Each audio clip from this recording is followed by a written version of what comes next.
My son-in-law walked into my house and told me his parents were moving in tomorrow. I'm Daniel Mitchell, 71 years old, retired pastor from Meadowbrook, Texas. Tyler had been circling my property like a vulture for months, but that Tuesday morning he finally showed his true colors. He stood in my living room, the same room where I'd raised 47 foster children, and informed me I was being relocated to assisted living. The moving truck was already booked. My belongings would be packed by strangers. His parents needed space, and I was just taking up room that belonged to real family. What Tyler didn't know was that those 47 children had grown up.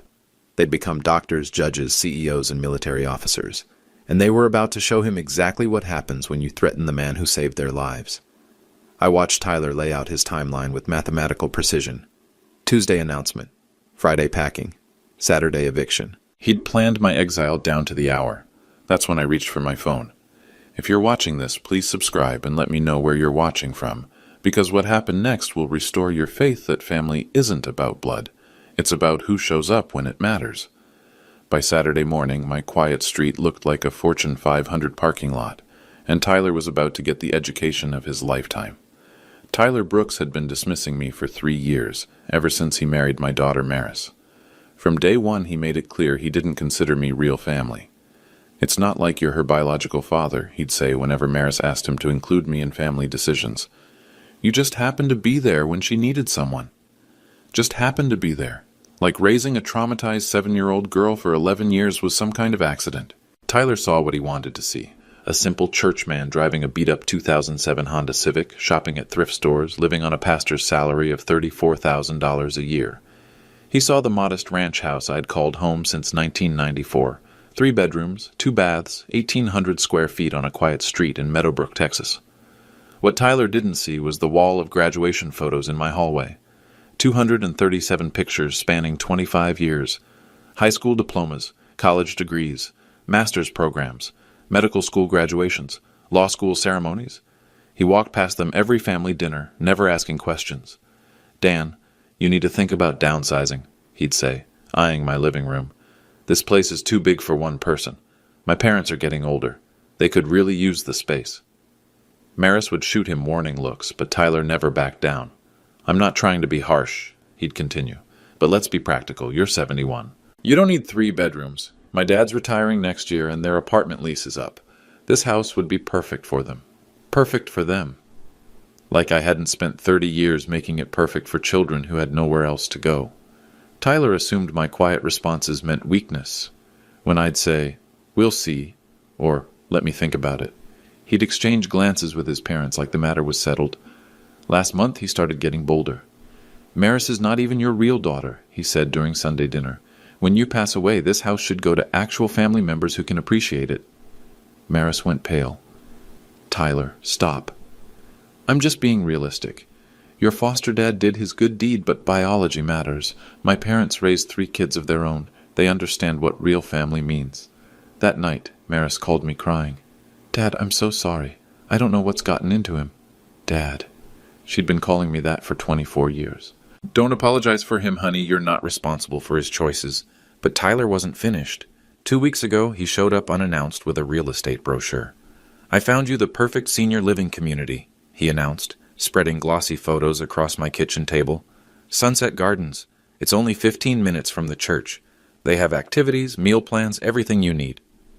"I'm not interested in moving, Tyler." "Come on, be reasonable. You're rattling around in this big house by yourself.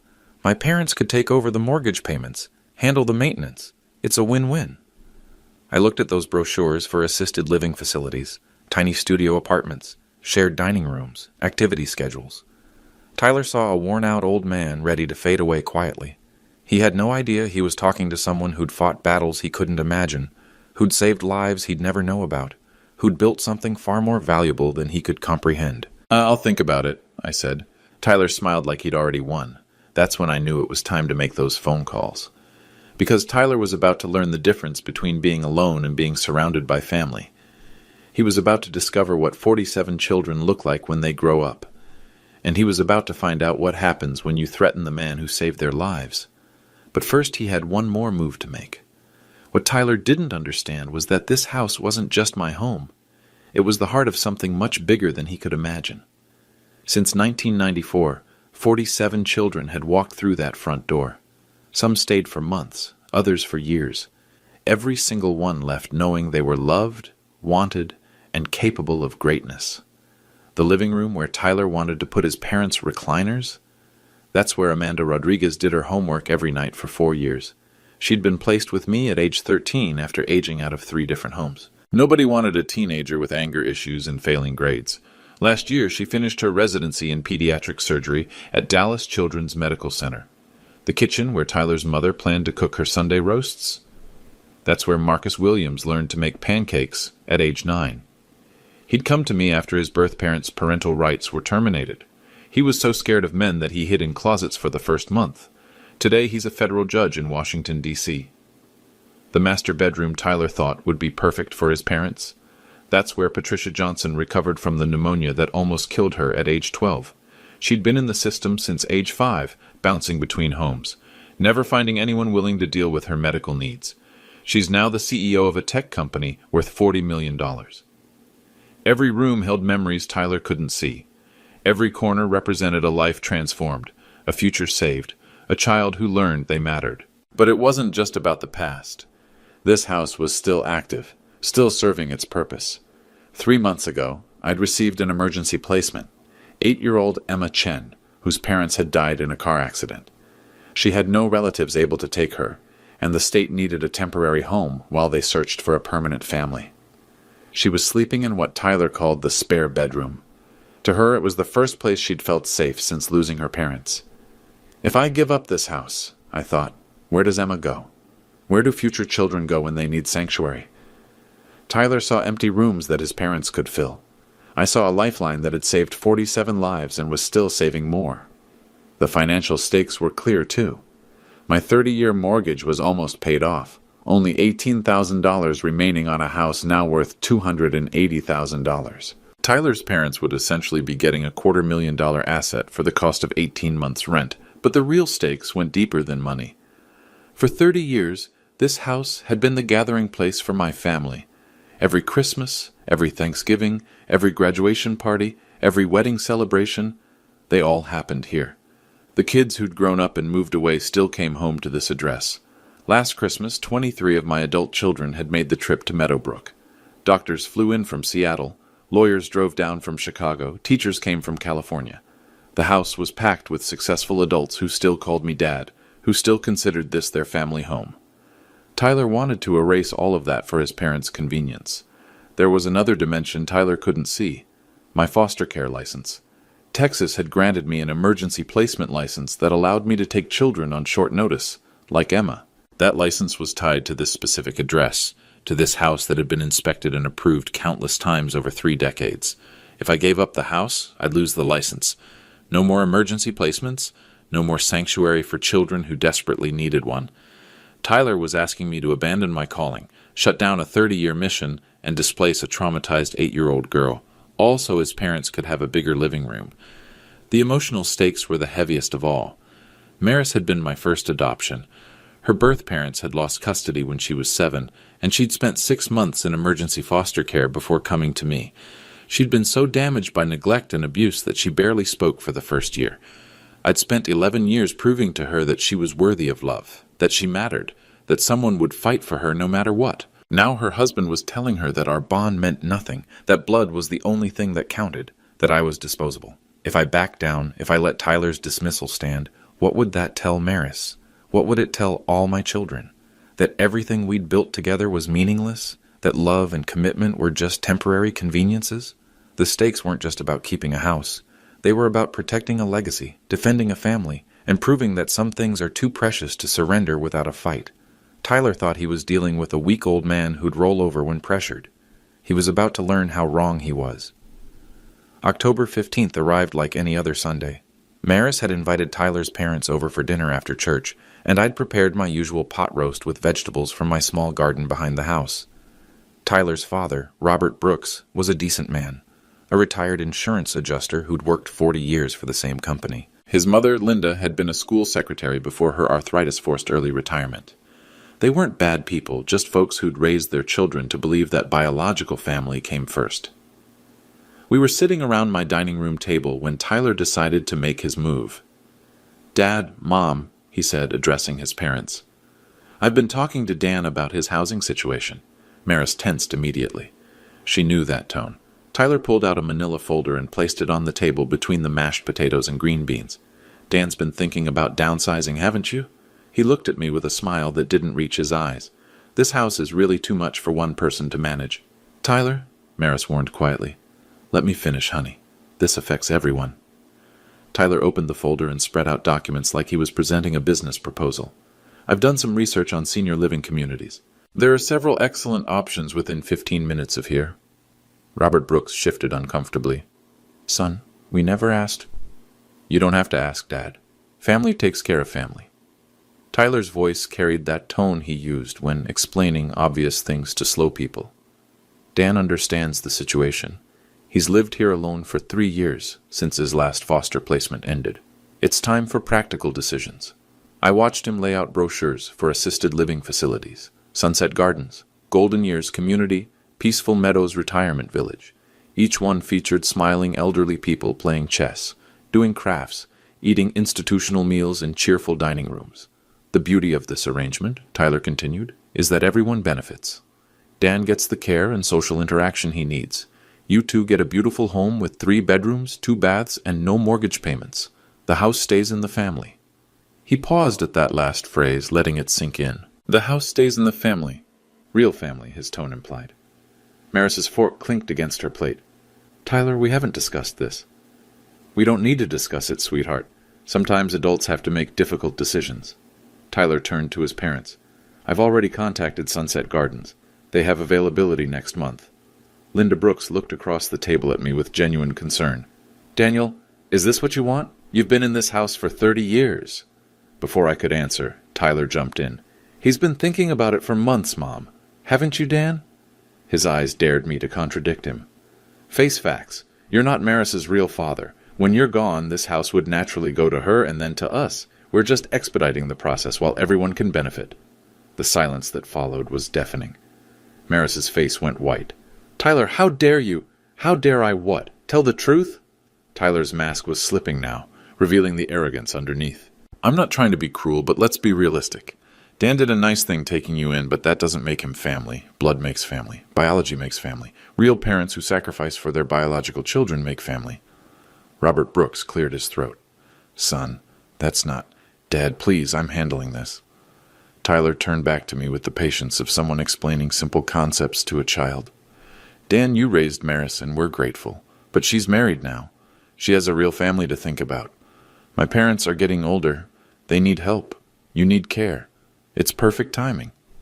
I set down my fork and looked at this man who'd been sitting at my table for 3 years, eating my food, celebrating holidays in my home, benefiting from my hospitality while planning to take it all away. Tyler, I said quietly, when you say real family, what exactly do you mean? He blinked, surprised by the question. I mean people who are actually related. People with shared genetics, natural family bonds. I see. And the people in those pictures on my wall, the graduates, the wedding photos, the Christmas cards from 23 states, they're not real either. They're nice memories, Dan, but they're not family. They were temporary placements. You did your good deed, but now it's time to think practically. Maris stood up abruptly. I can't listen to this. Sit down, honey. Let the adults finish talking. Tyler didn't even look at her. His focus remained on me. Dan, I've prepared the paperwork. The moving truck can be here Tuesday morning. Sunset Gardens is expecting you Wednesday. Clean, simple transition. The moving truck, I repeated slowly. Tuesday at 9 a.m. I've already booked it. Tyler smiled like he'd just solved everyone's problems. 3 days should be enough time to pack what you want to keep. The furniture can stay with the house. That's when I realized Tyler hadn't just planned this conversation. He'd orchestrated the entire takeover. He'd already made decisions about my life, my home, my future, without once asking what I wanted. He'd assumed I was too old, too weak, too unimportant to resist. I signed every report card for 12 years, I said quietly. Tyler shrugged. That doesn't make you family. Blood does. I looked at this man who'd just dismissed 30 years of my life, 47 children I'd raised, and the love I'd poured into his wife. Then I smiled. I understand completely, Tyler. Let me make some phone calls. The slight satisfaction in Tyler's eyes told me everything I needed to know. He thought he'd won. He had no idea what was coming. After dinner, Tyler and his parents left with smug satisfaction. They'd accomplished their mission, or so they thought. The moving truck was scheduled, the assisted living facility was expecting me, and the house transfer seemed inevitable. Maris stayed behind, pacing my living room like a caged animal. "Dad, I'm so sorry. I had no idea he was planning this." Tears streamed down her face. "I can't believe he said those things about you, about our family. It's not your fault, sweetheart." "But it is. I married him. I brought him into our lives, and now he's trying to take away everything that matters to you." I hugged my daughter, my real daughter, adoption papers or not, and felt her shoulders shake with anger and grief. "Don't worry about Tyler," I said. "He doesn't understand what he's dealing with." "What do you mean?" I walked to my desk and opened the bottom drawer, the one I usually kept locked. Inside were business cards, letters, photographs, and documents that Tyler had never bothered to examine. "Remember Dr. Rodriguez?" Maris's eyes brightened slightly. "Amanda? Of course. She lived with us for 4 years. I handed Maris a business card. "Dr. Amanda Rodriguez, Pediatric Surgery, Dallas Children's Medical Center." The card was expensive, thick stock, embossed lettering, the kind that announced serious professional status. She sent this last month with her Christmas card. She wanted me to have her direct number in case I ever needed anything. I pulled out another card. "Judge Marcus Williams, Federal District Court, Washington, D.C. Maris's eyes widened. "Marcus? Little Marcus who used to hide in closets? 26 years old now, youngest federal judge in Texas history." Another card joined the pile. "Patricia Johnson, CEO, Innovate Tech Solutions." The business cards kept coming. "Dr. Stephen Murphy, orthopedic surgeon, Seattle General Hospital. Professor Janet Richardson, Harvard Law School. Detective Lieutenant Carlos Santos, Dallas Police Department. Captain Maria Gonzalez, United States Air Force." "Dad," Maris whispered, "what are all these?" "Christmas cards, sweetheart, thank you notes. Graduation announcements, wedding invitations. 47 successful adults who still send me updates about their lives." I opened a folder filled with photographs. Graduation ceremonies, wedding pictures, family portraits featuring children and grandchildren I'd never met, but who'd been told stories about their Grandpa Dan. "Look at this one." I handed Maris a photo from last Christmas. 23 adults crowded into my living room, all wearing matching t-shirts that read Team Mitchell. They had these made special for our family reunion. Maris stared at the photo with growing amazement. "I remember some of these faces, but they all look so successful, professional." Success was always the goal. Every child who came through that door was told the same thing. You matter. You're capable of greatness, and education is your ticket to anywhere you want to go. My phone rang. I glanced at the caller ID. "Dr. Rodriguez." "Answer it," Maris urged. "Amanda, sweetheart, how are you?" "Dad." Her voice carried the same excitement it had when she was 15 and got an A on a difficult exam. "I got your message about needing to talk. What's going on?" "Just some family business I need to handle. Nothing urgent." "Family business? Who's giving you trouble?" The protective edge in her voice was unmistakable. Amanda had been fiercely loyal since the day she'd arrived, angry and defensive at age 13. "My son-in-law thinks it's time for me to move to assisted living." The silence on the other end was ominous. "He thinks what?" "He's arranged everything. Moving truck Tuesday, new apartment Wednesday." "Dad, do you want to move?" "Not particularly." Another silence. Then, "Give me his name and number. I need to have a conversation with this man." "That's not necessary, Amanda. I can handle—" "Dad." Her voice carried the authority of someone accustomed to making life-and-death decisions in operating rooms. "Give me his information. And call Marcus. And Patricia. This requires immediate attention." After I hung up, Maris looked at me with a mixture of awe and apprehension. "Dad, what just happened?" "I think Tyler's about to get an education in what real family looks like." The following Wednesday was our church's monthly potluck dinner. First Baptist Church of Meadowbrook had been my spiritual home for 30 years, and these gatherings were always special to me. 40-plus members of our congregation would bring covered dishes and gather in the fellowship hall to share food and stories. Tyler knew how important these events were to me. That's exactly why he chose this moment for his most brutal attack. I was serving green bean casserole to Mrs. Peterson from the third pew when Tyler walked in with his parents. They'd never attended a church function before, but tonight they looked like they were on a mission. Tyler wore his best suit and carried a manila folder, The same folder from Sunday dinner, but thicker now.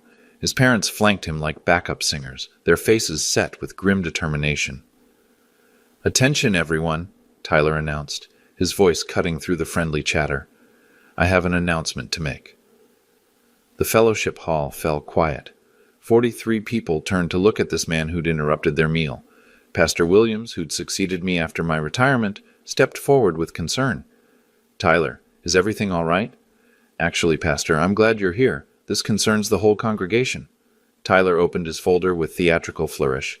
"As many of you know, Dan Mitchell has been living alone for several years now.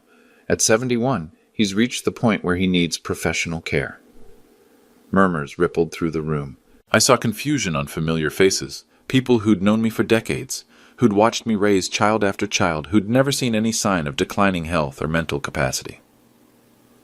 "Now, I know this is difficult to discuss," Tyler continued, his voice dripping with false sympathy. "But sometimes families have to make hard decisions. Dan's been generous with his time and his home, but it's time for real family to step up." Mrs. Henderson, who'd taught Sunday school for 40 years, raised her hand tentatively. "Tyler, dear, Dan seems perfectly capable of managing his own affairs. Ma'am, with respect, you see him for a few hours on Sundays. I live with this reality every day." Tyler pulled out documents, medical brochures, assisted living pamphlets, legal papers I'd never seen before. "My parents need housing. Dan needs professional care. It's the perfect solution." Robert Brooks shifted uncomfortably. "Son, maybe this isn't the right venue." "Dad, please. The church community needs to understand the situation." Tyler's voice grew stronger, more confident. He was feeding off the audience's attention. "For 3 years, I've been watching Dan struggle with basic household maintenance, bill paying, social isolation. He's been living in a 3-bedroom house by himself, holding on to space that could benefit a real family." That phrase again. Real family. Deacon Miller, a man who'd known me since I first arrived in Meadowbrook, stood up slowly. "Tyler, I'm confused. Dan serves on 3 church committees. He teaches Bible study every Wednesday. He volunteers at the food bank. What exactly are you seeing that we're not?" Tyler smiled like a teacher addressing a slow student. "Respectfully, sir, you're seeing what Dan wants you to see. The truth is, he's no longer Maris's legal guardian. His foster care days are over. He's served his purpose, and now it's time for him to step aside gracefully." The temperature in the room seemed to drop 10 degrees. "Furthermore," Tyler continued, emboldened by the shocked silence, "I think it's important for everyone to understand that Dan's relationship with Maris was always temporary. Foster care is a service, not a permanent family bond. She has a real family now, me, my parents, and someday our children. Dan's been generous, but biological family has to come first." Maris, who'd been silent until now, finally found her voice. "Tyler, stop, please. Honey, I know this is emotional for you, but someone has to speak the truth." Tyler turned back to the congregation. "I've arranged professional care for Dan at Sunset Gardens. My parents will take over his house, ensuring it stays within the actual family structure. The transition happens this weekend." He said it like he was announcing a church fundraiser or a bake sale. Matter of fact. Already decided. No discussion necessary. Pastor Williams looked stunned. "Tyler, this seems like something that should be discussed privately." "Pastor, I appreciate your concern, but sometimes private discussions don't work. Dan's been resistant to change, which is understandable. Elderly people often struggle with transitions. But I have a responsibility to my wife and my parents to make practical decisions." That's when Mrs. Henderson stood up, all 5 feet of her bristling with indignation. "Young man, I've known Daniel Mitchell for 30 years. I've watched him raise 47 children that nobody else wanted. I've seen him at hospital bedsides, graduation ceremonies, and wedding altars. Don't you dare stand in our church and tell us he's not real family to those children." A murmur of agreement rippled through the room. Tyler's mask slipped slightly, revealing irritation underneath. "Ma'am, I understand your emotional attachment to Dan's service, but emotion doesn't change biology. Those children were temporary placements, service projects. Good deeds. They've moved on with their lives. Maris is married now. It's time for realistic decisions about the future." Deacon Miller's face was turning red. "Son, you're talking about a man who's dedicated his life to children in need. Show some respect." "I am showing respect," Tyler shot back, his voice rising. "I'm respecting reality. I'm respecting the fact that my parents raised 3 biological children and deserve consideration. I'm respecting the fact that blood relatives should have priority over temporary arrangements. The room erupted in angry whispers. I saw faces I'd known for decades reflecting shock, confusion, and growing anger. Tyler raised his voice above the noise. I know this is uncomfortable, but someone has to say it. Dan played a nice role in Maris's childhood, but playtime is over. Adult responsibilities require adult decisions. The moving truck comes Saturday morning. Saturday morning. He'd moved up the timeline. Pastor Williams tried to restore order. Tyler, I think we need to table this discussion. There's nothing to discuss, Pastor. The arrangements are made. The paperwork is signed. Dan understands that this is best for everyone. All eyes turned to me. 43 people who'd known me for 3 decades, waiting to see how I'd respond to this public humiliation. Would I fight back? Would I defend myself? Would I crumble under the weight of Tyler's accusations and assumptions? I stood up slowly, feeling the weight of every year, every child I'd raised, every battle I'd fought to give broken kids a chance at life. Tyler's right about one thing, I said quietly. It's time for realistic decisions. Tyler smiled triumphantly. He thought I was surrendering. I need to make some phone calls, I continued, and I think this congregation is about to see what real family actually looks like. The smile faded from Tyler's face. Because you're right, Tyler. Playtime is over. Thursday morning, my phone started ringing at 6 a.m. Dad, I just got off a conference call with Marcus and Patricia. Amanda's voice carried the crisp efficiency of someone who'd spent years coordinating medical emergencies. We're mobilizing the family. Amanda, you don't need to... Dad, stop. This isn't negotiable. Nobody, and I mean nobody, disrespects you like that and walks away clean. Over the next hour, the calls kept coming. Marcus from Washington, his federal judge authority evident even over the phone. Patricia from Silicon Valley, already coordinating logistics with CEO precision. Dr. Stephen Murphy from Seattle, arranging to fly in Friday night. By noon, my quiet house had become mission control for an operation I hadn't authorized but couldn't stop. Dad, we need a full list, Amanda said during her 3rd call of the day. Everyone who's available to travel needs to know the situation. Honey, this is between Tyler and me. You all have your own lives? Our own lives? Patricia's voice cut in. She'd joined the call from California. Dad, you gave us our lives. Every success we've achieved started in that house with you believing in us when nobody else would. Marcus joined the call from his D.C. office. Patricia's right. Amanda, what's the timeline? Tyler announced Saturday morning for the move. I'm thinking we arrive Friday evening, full family present Saturday morning. Agreed. I can get 17 people from the East Coast. Patricia, what about your numbers? 12 from California and the Northwest. Stephen's coordinating another 8 from the Midwest. I listened to my children, my real children, adoption certificates or not, coordinate a response with military precision. These weren't the broken kids who'd come to me years ago. These were adults with power, resources, and unshakable loyalty. Friday afternoon, the first cars started arriving. Doctor. Amanda Rodriguez pulled up in a silver Mercedes sedan at 3 p.m., still wearing scrubs from her morning surgery. She hugged me like she was 15 again, all professional composure melting into pure daughter love. Where is he, Dad? This Tyler character? At work, I assume. Amanda, you didn't have to come all the way from Dallas. Dallas is 2 hours. I've flown longer distances for lesser emergencies. She surveyed my house with the same analytical eyes she used in operating rooms. This place looks exactly the same. God, the memories. Judge Marcus Williams arrived 20 minutes later in a black town car with government plates. At 35, he carried himself with quiet authority that would have been unimaginable in the terrified 9-year-old who'd hidden in my closets for a month. Dad. His hug was fierce, protective. I've reviewed Texas property law on the drive down. What Tyler's attempting has zero legal standing. You want me to shut this down with paperwork? Let's see what tomorrow brings first.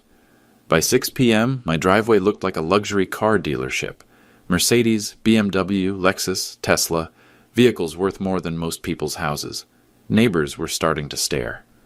Dr. Stephen Murphy from Seattle had flown in on a private jet, arriving with his wife Jennifer and their twin daughters.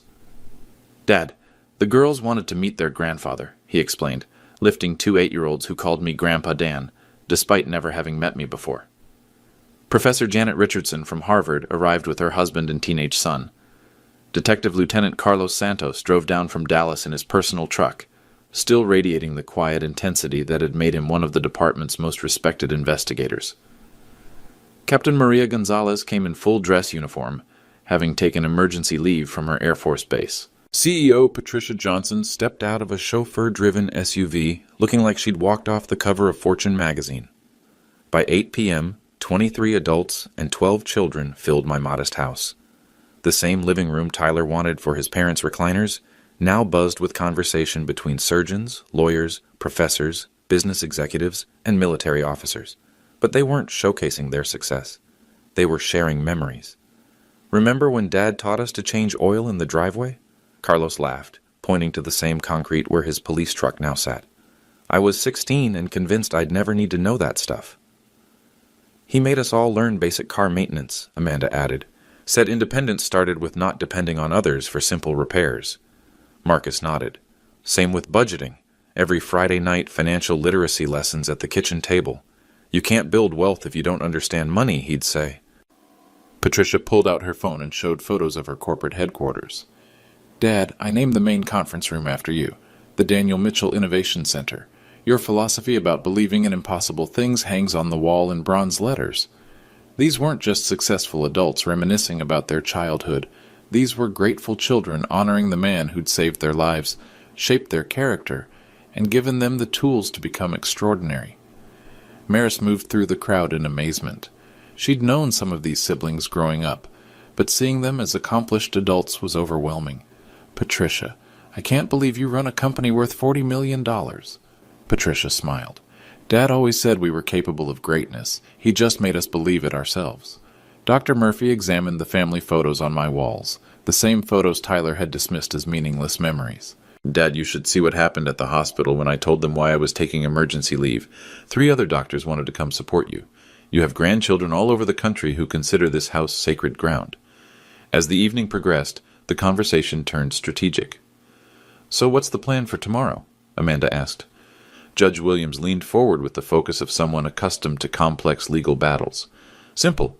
Tyler expects to find a week-old man ready to surrender his house. Instead, he'll find 47 successful adults who consider that man their father, and this house their family home. What time did he say the moving truck would arrive? Patricia asked. 9 a.m.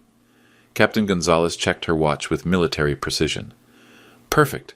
We'll be in position by 8:30. Full family presence, professional attire, peaceful but unmistakable message. Carlos nodded approvingly. I like it. No threats, no drama. Just the truth standing in his driveway. The truth being, Maris asked. That Dad didn't raise 47 children, Marcus said quietly.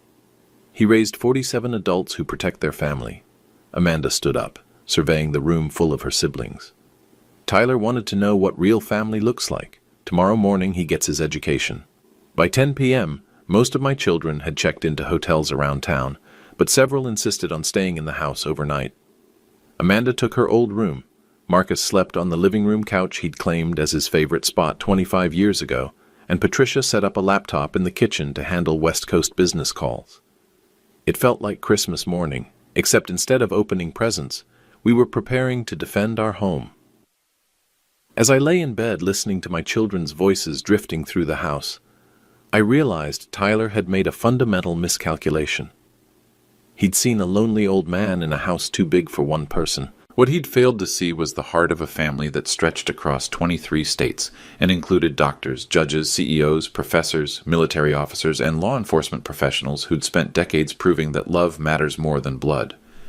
Tomorrow morning, Tyler would learn the difference between being alone and being surrounded by family. Tomorrow morning, he'd discover what 47 successful adults look like when they stand together. Tomorrow morning, he'd find out what happens when you threaten the man who saved their lives. Saturday morning arrived crisp and clear. I woke up at 5:30 to the smell of coffee and bacon. Amanda was already in the kitchen cooking breakfast like she had as a teenager. Big day, Dad. You ready for this? I looked out the window at my driveway. By 8 a.m., the transformation was complete. 47 luxury vehicles lined both sides of Meadowbrook Street. Mercedes sedans, BMW SUVs, Tesla Model S cars, Lexus hybrids, a fleet worth more than $3 million creating a corridor of success leading to my front door. But the cars were just the beginning. 47 adults in professional attire stood in perfect formation across my front lawn. Dr. Amanda Rodriguez in her white coat with a stethoscope draped around her neck. Judge Marcus Williams in a charcoal suit that cost more than most people's monthly salary. CEO Patricia Johnson in executive business attire that screamed Fortune 500 boardroom. Military precision guided their positioning. Captain Gonzalez had organized them by profession, medical professionals on the left, legal experts in the center, business executives on the right, with educators and public servants filling the gaps. Each person held a small sign with their name and title. Doctor. Stephen Murphy, Chief of Orthopedic Surgery.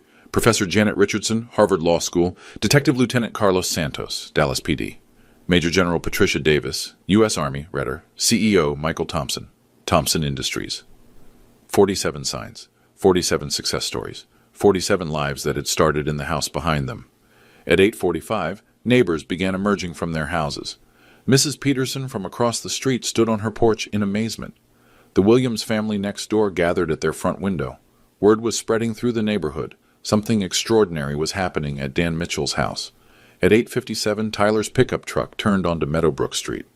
I watched from my front window as his confident expression dissolved into confusion, then shock, then something approaching panic.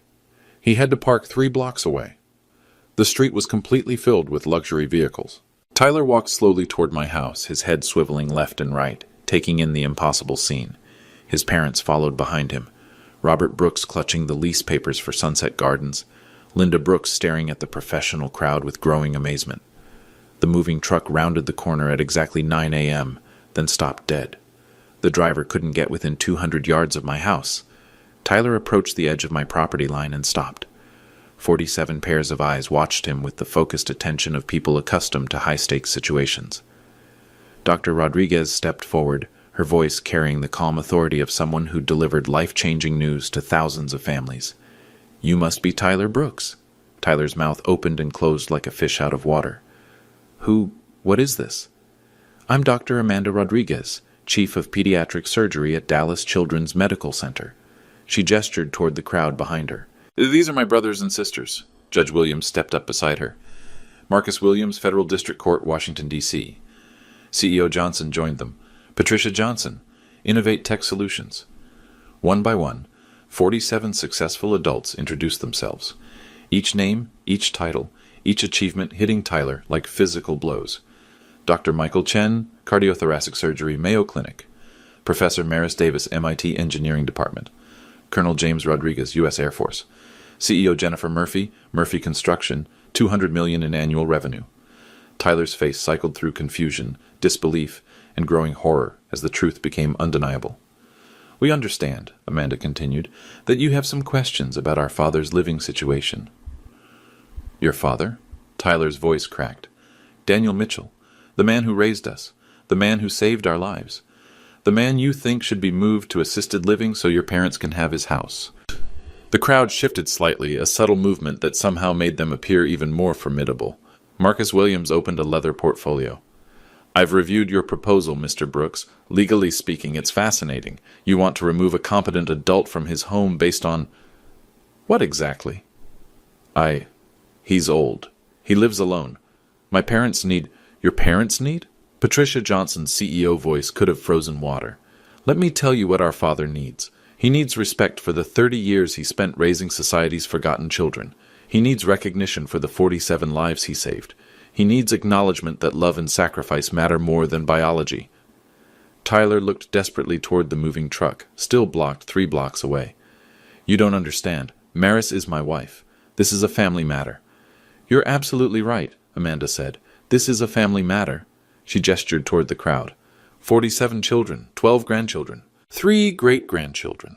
All of us consider Dan Mitchell our father and this house our family home. "But you're not really what?"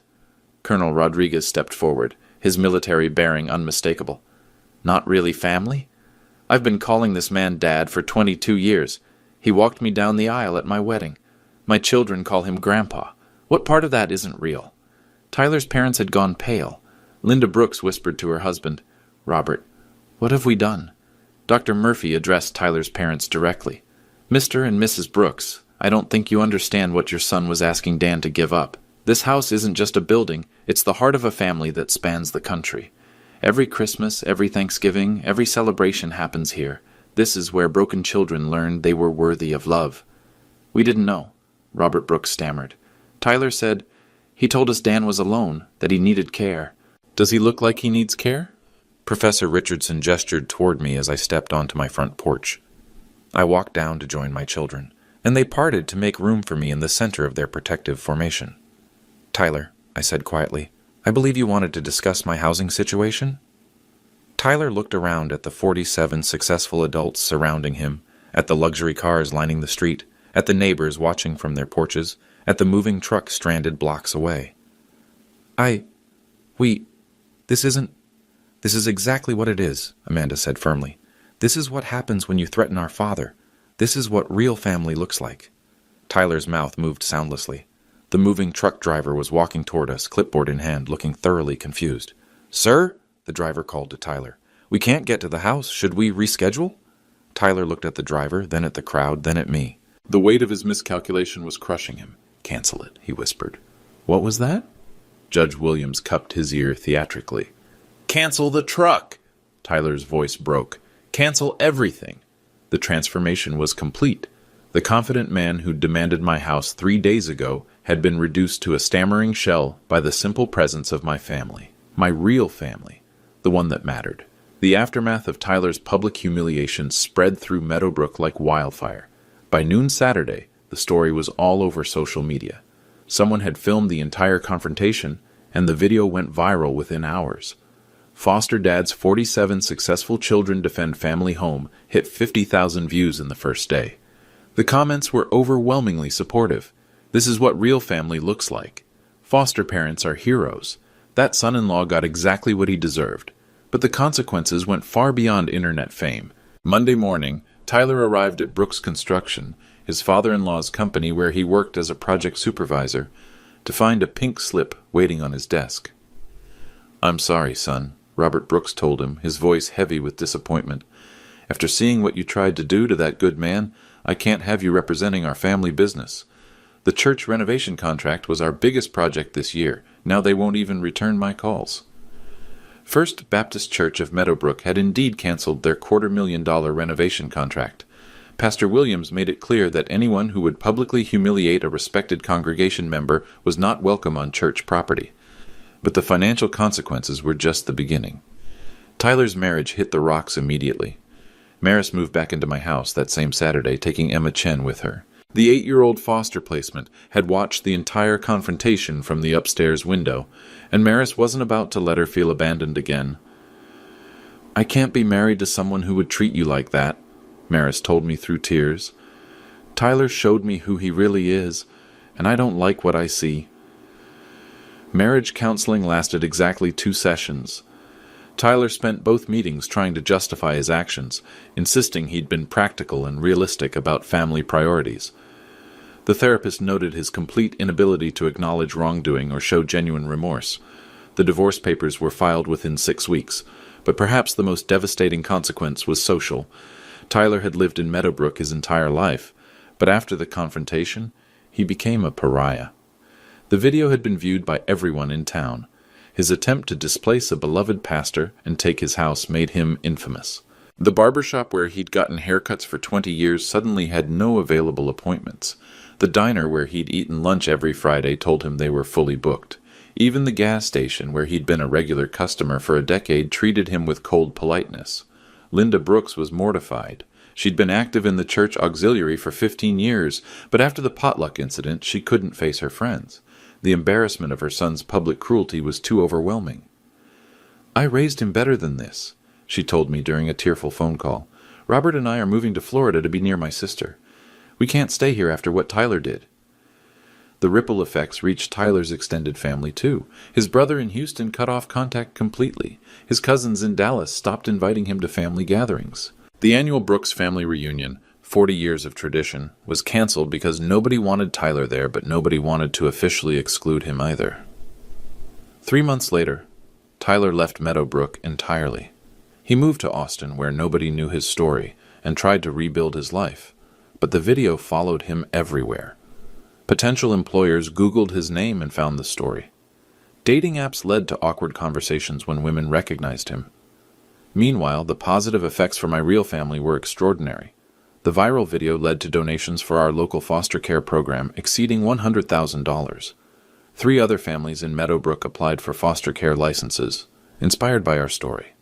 Emma Chen, the 8-year-old who'd witnessed everything, started calling me Grandpa Dan. Her permanent adoption was finalized 4 months later, making her officially child number 48. And every Sunday at church, when Pastor Williams asked for testimonies of God's faithfulness, somebody would mention the morning when 47 adults stood on my lawn to defend their father. Tyler had wanted to prove that blood makes family.